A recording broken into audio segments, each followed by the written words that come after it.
नमस्कार दोस्तों, मैं हरेंद्र आपका दोस्त एक बार फिर हाजिर हूँ आप लोगों के सामने अपनी एक नई कहानी के साथ। आज की कहानी का शीर्षक पीछे छूटते गांव और घर हैं। चलिए तो बिना किसी देर के शुरू करते हैं अपनी आज की कहानी। भोर होते ही चित्त को थोड़ा शिथिल छोड़कर अपनी गली को देखने लगा। शांत, चुप, ठहरी सी मेरी गली, जिसके सहारे ईंटों के छोटे छोटे घरौंदे बड़े इत्मीनान के साथ पैर पसारे बैठे हैं। एक बूढ़ा पीपल कमर झुकाए खड़ा है, तो दूसरी ओर सीना ताने दो युवा कीलिया बबूल भी खड़े हैं। मैंने बाल्यावस्था से ही इनको इस गली की शोभा बढ़ाते हुए देखा है। इस गुमनाम, तंग, छोटी मगर अपनापन लुटाती गली का साथ निभाते देखा है। तभी कहीं से भटक कर आती हुई सिसकियों की आवाज मेरे कानों में गिरी। विस्मय से थोड़ा आगे बढ़ा तो देखा गली के ठेठ कोने पर वो परित्यक्त, बिना पलस्तर वाला और मृत्यु की देहरी पर बैठा बूढ़ा घर, निपट अकेला, ठुड्डी को अपने घुटने पर टिकाए एक कोने में रो रहा है। मैंने उसके कंधे पर हाथ रखते हुए पूछा, काका, ओ काका, क्या हुआ? क्यों रो रहे हो? सिसकियां साधते और आंसू पोंछते हुए वो हौले से बड़बड़ाया, और अपने त्यागे जाने व पैसों के लिए दिन ब दिन बढ़ती भूख की कहानी सुनाने लगा। बेरोजी रोटी कमाने शहर चले गए, मुझे पीछे से सकता छोड़। मेरा आंगन उन सबकी बाह पकड़ पकड़ कर उन्हें रोकता था, उनके पैर पड़ता था। मैं कहता था हम यहीं गांव में रहें,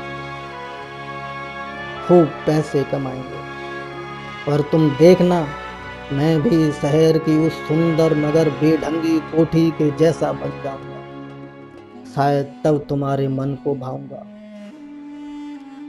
बस तुम मत जाओ। पर वो बड़ी निष्ठुरता से मेरा हाथ झिड़क कर चले गए, एक बार भी पीछे मुड़कर नहीं देखा।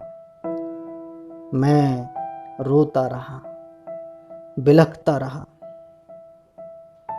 फिर वो अपनी सफेदी उपटी हुई नंगी और कमजोर दीवारों को और सालों से गोबर की लिपाई की राह ताकते कच्चे आंगन को दिखाते हुए बोला, देखो, आज मेरे बुढ़ापे में मेरे ही अपने बासिंदे मुझे अकेला और तिल तिल कर मरने के लिए छोड़ गए हैं। मैंने अपनी हथेली से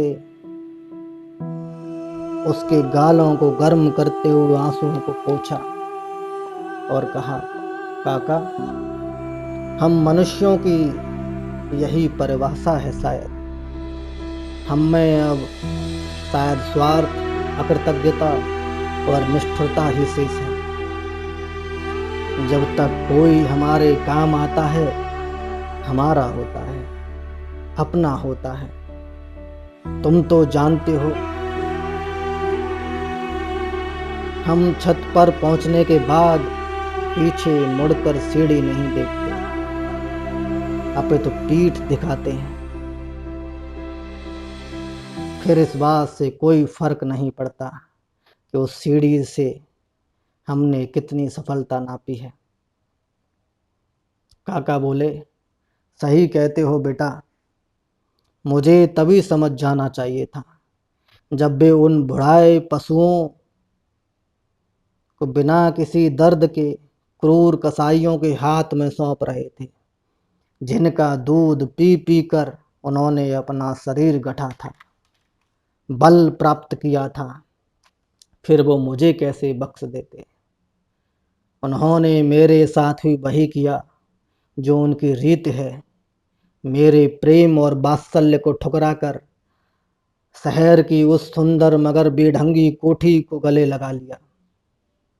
तभी सूरज दादा की तपिश घर चलने का इशारा करने लगी। मैंने दादा से अलविदा ली।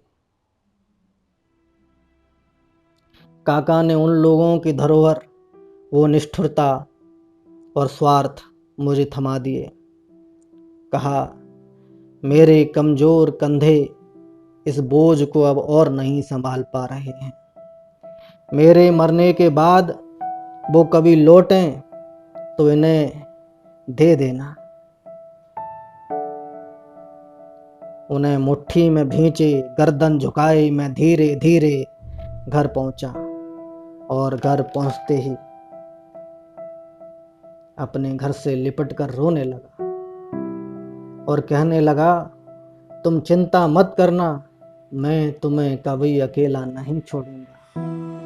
तुम्हारे बुढ़ापे में भी तुम्हें अकेला नहीं छोड़ूंगा। धन्यवाद। ये थी आज की कहानी। आशा करता हूँ आप लोगों को ज़रूर पसंद आई होगी। अगर आप मेरी कहानियों को पसंद कर रहे हैं, मेरी कविताओं को पसंद कर रहे हैं, तो मेरे चैनल को लाइक करें, सब्सक्राइब करें और शेयर करें। चलिए, तो आज के लिए इतना ही काफ़ी है। अगली कहानी और कविता के साथ फिर मिलता हूँ। तब तक के लिए नमस्कार।